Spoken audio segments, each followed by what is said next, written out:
Now my head is spinning like a red hot dreidel. I have to make yet another video regarding somebody I really like, just as I made about Todd Chrisley. And it's none other than freaking Brian McKnight. He's a no good, rotten-hearted minded dude. Damn, man. His children says he completely abandoned him, but let AARP cardholder Brian McKnight Sr. He says that he's never missed one child support payment once. As if that's anything. He said, I gave them everything. At first I thought it was just heinous accusations at first against the man, until I dug a bit deep. Way back in '90, McKnight married his college sweetheart named Julie McKnight, and the couple went on to have 3 children together before divorcing in 2003. Now in 2017, he married Dr. Lalani Malia Mendoza after being coupled for more than 3 years.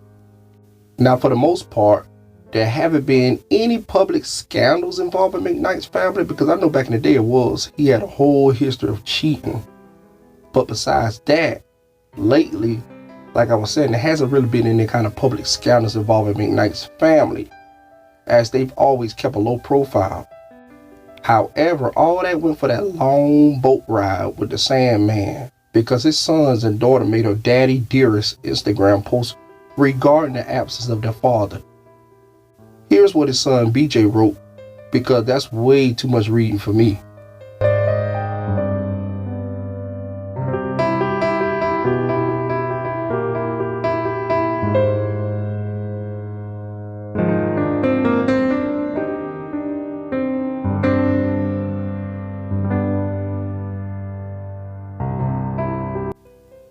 But McKnight Sr., he quickly responded to his adult children's and claimed that he did not abandon them. He admitted that his relationship with his children's mother and his children are strained, but not because he didn't want to be a part of their lives. Now get this, and I can kind of get behind this. Brian McKnight says that he had to slice off the money spigot financially with both his sons, and at the time they were 25 and 22, after he gave them an apartment and a 2-year period to get a job and become independent financially on their own. And after the 2 years, the jokers hadn't done squat, and their father stopped the money train at the station. Sorry ass boys was even offered a job at the same children's hospital McKnight's senior wife Leilani worked as a doctor at. Their excuse? You just have to hear this one. They didn't want to stop smoking marijuana. I, for the life of me, don't understand why so many people are nuts for ganja. They act like weed is the second coming, man. It's all over Instagram, Twitter, even dedicated whole YouTube channels regarding that stank-ass smelling crap, man. I just don't understand it. Maybe it's not for me, but I could give a damn about weed. And these 2 boys did not want to get a job at the same hospital Brian McKnight Sr. wife worked as a doctor, because they didn't want to stop smoking marijuana. They even said that they knew they're going to fail the test. What an excuse.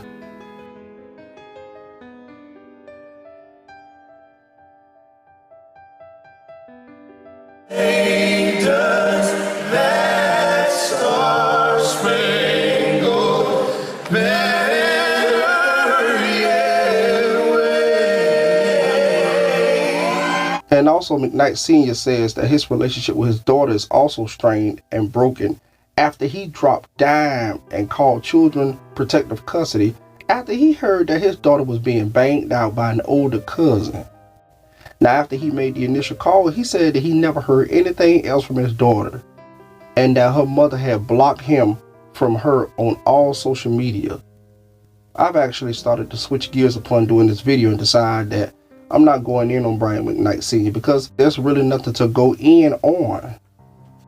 Hey guys, it's Brian McKnight here. I've been traveling about 17 hours to Guam. I have a concert tonight, and I got off the plane to some of the most heinous craziness I've ever seen in my life. That my oldest son, Brian, would post that I'm abandoning my children.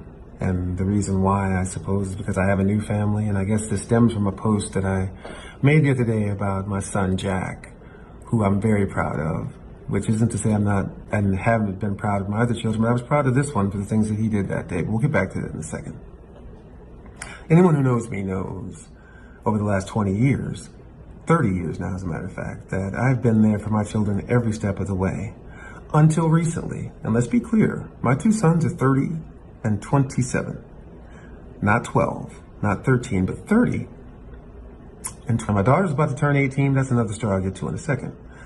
I've never missed a day of child support. I've never done anything adverse to my children whatsoever. I've always been there. I've always been there with advice, whether they took it or not. I've always been the sounding board, and I've always been the one that tried to help them achieve whatever dreams they were wanting to reach out for.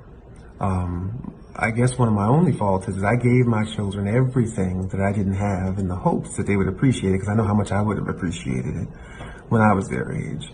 I would tell you as parents out there, entitling your children is probably one of the worst things you can do, and I know I am guilty of that. For whatever reasons, I'm guilty of that.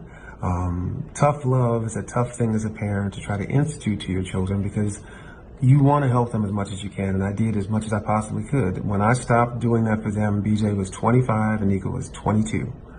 And it wasn't like I completely cut them off at that point. That happened much later. But I've been there. When I put them out of my house, I gave them an apartment for 2 years. And I said, guys, this is it. This is the time to grow up. I'm giving you 2 years. I'm going to pay for everything for 2 years, but you're going to have to work or do something, because at the end of those 2 years, that's going to be it. It's time to be men here, guys. It's time to grow up. At the end of those 2 years, they hadn't done any of it. It was just right around the time that Leilani and I had gotten together. Leilani was working at Children's Hospital. And let's be clear, Leilani has been one of the only people who's been an advocate to keeping us together, to keeping us having a relationship, because she wants to have the nuclear family as much as I did. And they have spit in her face at every turn. She got them jobs at the hospital, $18 an hour with benefits, and with the option of the hospital actually paying for them to go back to school. They said, and I quote, that they knew they didn't want to stop to pass a drug test. And the day I had the doctors looking into it, Nico's on there, taking a big puff, which is fine. If you want to smoke, that's fine. I'm not saying that that's bad. If that's your choice, that's your choice. But what I'm telling you is that we have been advocates for them every step of the way. Now let's go to the part where we have been estranged. Again, we talk about abandonment. I'm not abandoning them. We are estranged, which happens more often than not in this particular situation. BJ broke into our home a few months ago, and he put X's on the eyes of our wedding photos. And then he put a photo of my first wedding on Leilani's vanity. It was at that moment, and after I heard him say, and was pointed to from other friends of mine that saw his posts on social media, that he basically said that I was better off dead to him than alive. I was more valuable to him dead than alive. And that was the end of me dealing with him. If you'll see that, not my last video, but the video before that, 42, the song was written by Brian and I, and it was directed, the video, by Nico. And I went on and I said how proud I was of Nico at the time, and I really, really was. He did an awesome job in that video. Even before that, less than 2 years ago, these are the two gentlemen who stood up for me as my best men in my wedding. So abandonment, deadbeat dad, I'll reiterate, I've never missed a day of child support. I've been there every step of the way. BJ, he talks about Jack's new car. BJ had 3 brand new cars before he was 22.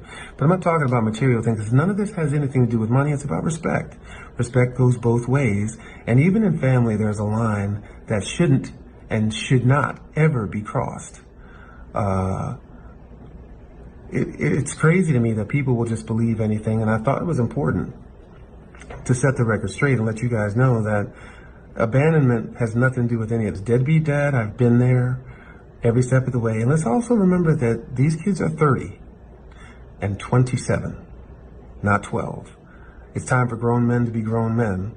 And I'm sorry that tough love happens to be this way. And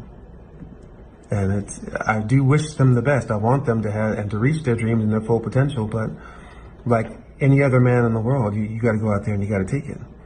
As far as my daughter is concerned, her mother, if you look back at my Instagram, she was a part of this family too, with Jack and Julie and Leilani and myself. And unfortunately, along the way, a couple of years ago, I got wind that there was an older cousin who was above 18, who was quite possibly having sex with her. So I called, as a father should, to the state office for children's affairs there in Arizona, and I never heard anything back. But the next thing that her mother did was to block all of us from her social media, from her phone, and completely estranged her from us. So what that told me was they didn't want me to be involved in her life that way. So to see the post that she said, considering that her mother only had a child with me for money in the first place, and I'll reiterate this, I have not missed a child support payment. She goes to one of the most incredible private schools in Arizona. So I don't know where this is all coming from, but I thought that I needed to let everybody know that there's another side to this story. You can choose to believe what you want. I thought that I would lay it out there for you. Anything that I say is actual and factual. All you have to do is Google Brian McKnight and Sons, and you'll see us singing all over YouTube. Go back and look at my Instagram. Go back a couple of years. You'll see that I posted about all of my children. But remember that these kids, these boys, they're grown men, and tough love is exactly what it is. It's tough love. So thanks, everybody. Thanks for listening, and I hope that gives you a little bit more perspective. It's just one of those unfortunate situations where you have a celebrity and his children. See, sometimes the children want to be the celebrities also, but they don't have what it takes to be the celebrities. I remember not too long ago, I seen a video clip where both of the sons was on stage with their father. Now, this wasn't like it was 5 or 10 years ago. I believe this was like recently. Had to be earlier this year or last year. And it's just one of those cases of, if I can't get what I want, then I'm mad at you. At first, I thought that Brian McKnight was just like being another damn deadbeat father and using his celebrity and paying enormous amount of child support, because I bet he was. He a celebrity making millions. I believe that his child support had to be at least about $10,000 or $15,000, if not more, because he never divulged how much he was paying in child support. He just said he never was late. But here's the thing: sometimes parents can let the money raise them and not be there. But he said he never abandoned his children. He was always there for them. Sometimes being there for your children is more than just a check. You don't have to be a check every month to be there for your children. I mean, who's to say he wasn't physically there? But the way the children acting, it's almost as if he was cast with a friendly ghost. He was just a white check. And that's what I say about a lot of people that's on child support. A lot of men that's on child support. And you have women that's on child support too. It's very rare, but they out there. The thing about that is, you want to be more than just a dependable monthly income. If you can, and if you feel like the parent is keeping you away from your child, take the necessary steps and actions and just go to your local court. Because a lot of people don't like being bothered with the court system. But basically, I just chopped this whole situation down as, just because your sons is grown men now, Brian McKnight's sons may be 40 and still feel the same way.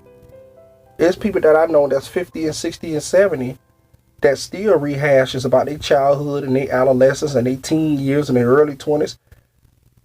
I mean, they never got over a lot of stuff. But here's the thing. I really think the boys really should just try to forgive their father, because I believe that a lot of this is just finances. I believe a lot of this is financial. And just go to the Red Table Talk. Go to Red Table Talk and let Jada Pinkett Smith hash this all out and help y'all. So, that's my video. I was your host, Priceless Raw, with another video. Be sure to like, comment, subscribe, and give this video a thumbs up. If you like any of my videos, be sure to subscribe. Be watching out for future content. And like I said, until next time, everybody, peace and continue to have a good day. Like I said, this video was pretty wild here regarding Brian McKnight abandoning his children. Leave your thoughts and opinions in the comment section below and tell me what you think about the story. Later.